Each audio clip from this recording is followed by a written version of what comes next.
Hi, I'm Emma. I'm 55, nearly 56, and this is my journey with the perimenopause so far, because I'm still perimenopausal at nearly 56.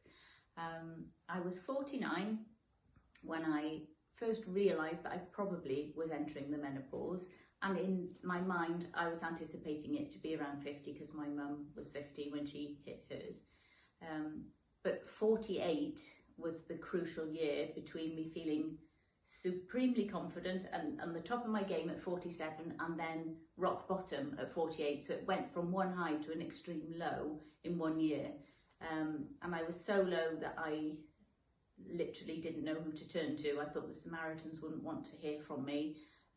I ended up ringing my mum after scrolling through everyone in my phone, and I couldn't find one person that I thought would have the time to listen to me. And I didn't know what I wanted to say, but I wanted to jump off a cliff. It was that bad. It was a low of extremes, I think, that day. Having said that, I spoke to my mum, and half an hour later, that mood lifted and I felt okay again. But I didn't realise that it was going to carry on being extreme highs and lows. And I am quite a high and a low person anyway. So that's how the perimenopause manifested at the start for me, low mood. My periods were normal. My periods were still regular and same duration as normal. Nothing there was indicating perimenopause, but my mood and my libido in particular, that hit an absolute nosedive, which wasn't great. And I even sat my husband down and asked him whether he wanted to go off with somebody else and leave me, because I couldn't face it. It was that bad at the time. It was, it was extremely absent suddenly. So I went to the doctor and started to discuss it at 49, but at 50 I went back and said, save my life. And he looked at me and I said, HRT please. I was not willing to try and navigate it on my own anymore. And then luckily the symptoms that I had, like night flushes that were not wet, I didn't sweat, but it was, I'd do almost a handstand off the bed because it was going to set the mattress alight. Those went. And I had brain fog, I had irritability, terrible irritability. I wanted to say to everything and anyone on bad days. I mean, everything used to annoy me. That went. I had itching, terrible itching of my upper back that I could almost take the skin off. I had restless legs. Thinning hair, very, very thin on my scalp, and my hair generally was in really poor condition, and so that made me feel bad.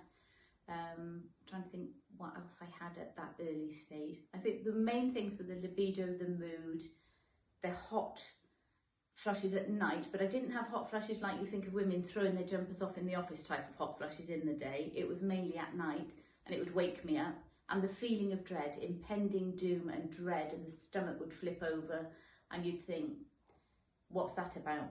Why do I feel that I'm about to die or something when I'm just lying in bed? And it would wake you up with your heart hammering. That was one of the worst symptoms for me, was the impending doom.